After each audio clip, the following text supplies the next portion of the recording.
The Arrive Factor's on tonight. I know you're under a lot of duress to make up the lost ground. A new poll says Vice President Biden would defeat all the Republican challengers. Hey guys. Strange, because 2/3 of voters feel the USA is heading in the wrong direction under the Obama administration. Charles Krauthammer will sort it all out. I'm a cost cutter. I know how to cut costs. We have tremendous waste and abuse in this country. Donald Trump is correct. Tonight, a Factor investigation. Planned Parenthood and the EPA may be wasting millions of taxpayer dollars. Also ahead, Dennis Miller angry about the government seizing private property. Caution, you are about to enter the no spin zone. Factor begins right now.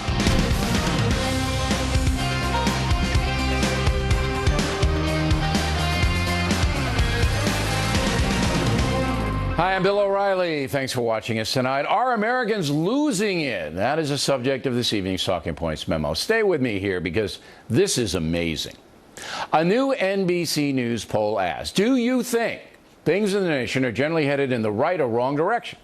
A whopping 62% said wrong direction. Only 30% believe the USA is headed in the right direction. 5% are mixed up or something. Now, I believe the poll is accurate because the economy's soft, earnings are stagnant, foreign policy is the worst I've ever seen, ever. But in the same poll, Vice President Biden was matched up against all the Republican contenders for president, and Biden wins each time. The vice president, 48%, Jeb Bush, 40%. Biden, 47%, Carly Fiorina, 41%. Biden, 49%, Dr. Carson, 41%. Biden, 56%, Donald Trump, 35%. The Veep isn't even running yet, but he soon will be, and this poll may nudge him. But how can these results happen when 2/3 of the country believe the country is in trouble? Biden's the vice president. He endorses pretty much everything Barack Obama does. So why would you vote for him? Talking Points believes the answer to that question is kind of cruel. Many Americans are simply dumb. They don't know what's going on. They don't pay attention. They don't care. Don't question the machines have allowed the individual American to create his or her own world. You don't have to live in the real world anymore. Used to be drugs and alcohol obliterated reality. Now it's your handheld device or your PC. That's why we do the Water's World segments. We go around the country asking simple questions many Americans have no clue, can't answer. Is there any other explanation for Vice President Joseph Biden, again an acolyte of President Obama, defeating the Republican challengers? About 20% of the country will vote for a Democrat no matter who it is. I mean, Miley Cyrus could be running and they'd pull a lever for her. Same thing on the conservative side. About 20% will always vote Republican. But that leaves 60% who could be persuaded. However, if you don't know anything and don't pay attention to current events, no matter what kind of facts are presented, you can't process them. And I believe that's what's happening in the USA right now. As always, I could be wrong. And that's a memo. Now for the top story tonight. Reaction. Joining us from Washington, Charles Krauthammer. Do you have a better explanation for the Biden showing, Charles?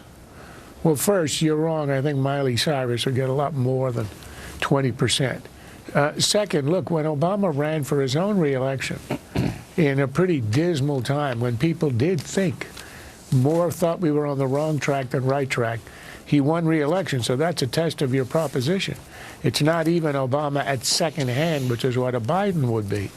And third, what you have now is a candidate in Biden whose an idea is an abstraction, and a rather sympathetic one, considering what he went through over the last several months, and considering that he leaked to the New York Times that his son had said in his dying wish for the father to run. So he's got all of this sort of abstract stuff. His numbers are high. They will remain high until the day he declares, at which point his numbers will go down. He becomes a real candidate. Hillary Clinton herself was way up in the 70s or 80s. Then she declares for her candidacy. She's down in the 40s. That happens to all candidates. Otherwise, we'd have a President Rick Perry. He ran way ahead in 2012. And we've had that historically many times. Okay, but now I have to correct you on a few things. Number one, when Barack Obama won re-election, we didn't have ISIS, all right? We didn't have every single part of the world in turmoil. And there's no question about that. There is no question that if you go overseas and you look at what's happening, Putin's now trying to take over the Middle East in conjunction with Iran. All right, hundreds of thousands, perhaps millions of refugees are fleeing into Europe, creating mass chaos. All of this comes back to President Obama's doorstep, and we're going to talk about it. We're going to hold Charles over to talk about foreign affairs. Then you go to the economy, and you see the median income in 7 years, not 3, 7 years, all right, not going down, going down. So it's almost, Vice President Biden has been on board with every single policy. There's no dissent, and there never will be. And you're telling me that Americans are going, yay, let's get another 4 years of this. Come on. I'm telling you why right now he wins in the polls. I'd like to see him run against a Republican because I think he would lose, and for precisely the reasons you are talking about.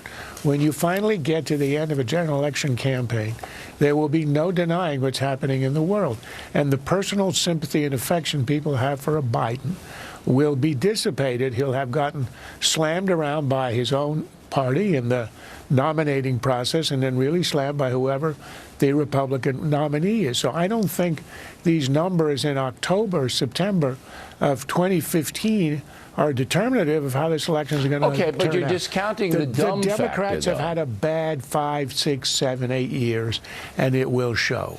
Maybe you're right, but I think you're discounting the dumb factor. I think there are lemmings now that can be led to believe anything because they don't pay attention and they don't really care about what's happening. Yet come election day, you know, there they are. They're going to show up and they're going to, you know, whoever their friends are voting for, whatever it may be. And that's higher now than I think has ever been in modern times. Do you disagree with that?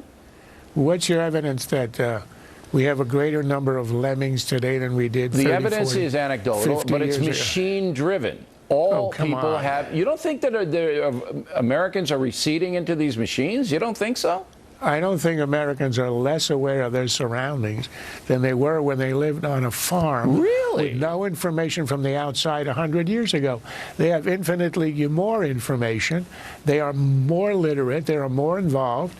And I think the explanation obviously lies elsewhere. I know you don't like it to people who walk into you on the street looking into their handhelds, but that doesn't explain the political system. Well, what explains the declining test scores in education? All right, the collapse of public education. Because all we have a corrupt system run by the unions. That may be true, but it's still the individual American getting a hit.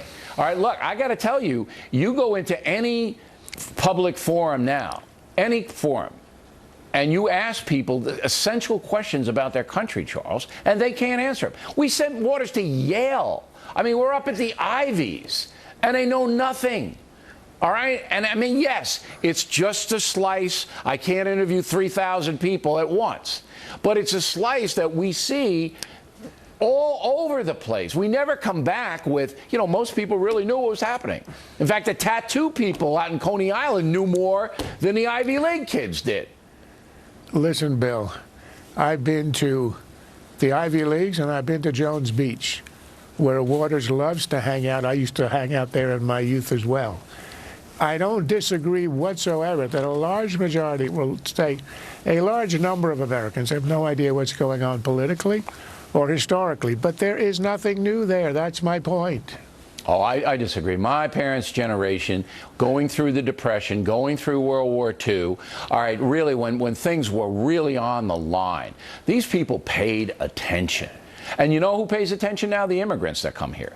They're reading the paper. They're up on it. They know what's going on. But the Americans living the soft lives and addicted to the machinery, they don't know what's going on. And they can be manipulated, Charles, and they are being manipulated. And you can make an argument that's why Barack Obama won re-election. They bust in thousands of people who didn't know anything about their country. And they did it very well. They called it the ground game. Last word. I'm a little bit reluctant to say any president is elected because of the stupidity of the American people. I would prefer to say because candidates were able to appeal in a way. Look, on the exit polling in 2012, the question that is the most important of all exit questions, which candidate cares more about you? Forget about the record, forget about the economy. In 2012, the answer was 81% Obama, 19% Romney. That's a 62-point And that was spread. Romney's deficit. And I will agree with Saddam that. Hussein would have gotten a higher number. Okay. The But Democrats if we're run gonna- as the if we're the gonna go on Democrats that, run Charles. as the mommy party that they care about you. All right. And that works. If we're going to go on who cares about you the most, then Oprah should be president, okay? You've If she got to ran- know something. It's got to be more than caring. She'd And that's have- where we are. She'd have to run with Britney Spears. That'd be a great ticket. All right. Well, don't leave Miley out. I'm telling you, Miley's a factor. Now, we're going to hold Krauthammer over against his will to talk about possible rebellion in the Pentagon against President Obama's foreign policy. Are the generals finally fed up? Right back with it.